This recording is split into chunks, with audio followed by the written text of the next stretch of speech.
दोस्तों, राधा और कृष्ण के प्रेम के बारे में तो हम सब जानते हैं।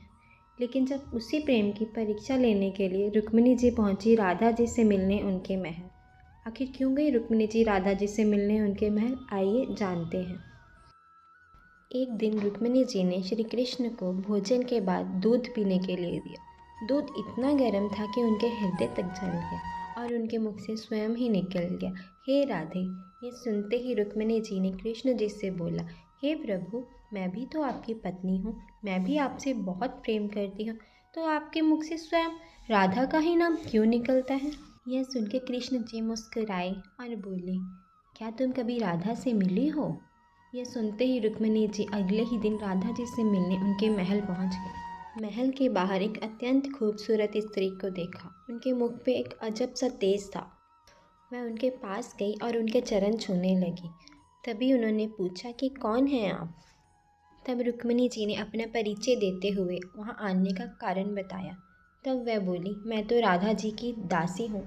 राधा जी आपको 7 द्वार पार मिलेंगी।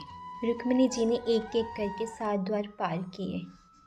प्रत्येक द्वार पर एक से एक सुंदर दासी को देख सोच रही थी कि जब उनकी दासी इतनी खूबसूरत तेजवान है तो स्वयं राधा जी कितनी तेजवान होंगी। जब वे राधा जी के पास पहुंची तो उनके मुख पे सूर्य सा तेज देख उनके चरणों में गिर गई। लेकिन इस दौरान राधा जी के पूरे शरीर पर छाले देख वह हैरान रह गई। उन्होंने राधा जी से पूछा, हे देवी, आपके शरीर पर ये छाले कैसे हो गए। राधा जी बोली कि हे देवी, जो दूध कल आपने कृष्ण जी को पीने के लिए दिया था वह अत्यंत गर्म था। उसको पीते ही उनके हृदय तक जल गया और उनके हृदय में तो सदैव मैं ही वास करती हूँ। यह बात सुनते ही रुक्मिणी जी की आंखों में आंसू आ गए और वह राधा जी से क्षमा मांगने लगी। अब उनको समझ आने लगा कि क्यों कृष्ण जी की हर सांस में सिर्फ राधा का ही नाम निकलता है। इनके प्रेम की कोई क्या ही परीक्षा लेगा। और हमारी राधा रानी तो है ही करुणामयी, उन्होंने रुक्मिणी जी को क्षमा कर दिया। दोस्तों, अगर ये वीडियो आपको अच्छी लगी हो तो इसको लाइक एंड सब्सक्राइब ज़रूर कीजिएगा।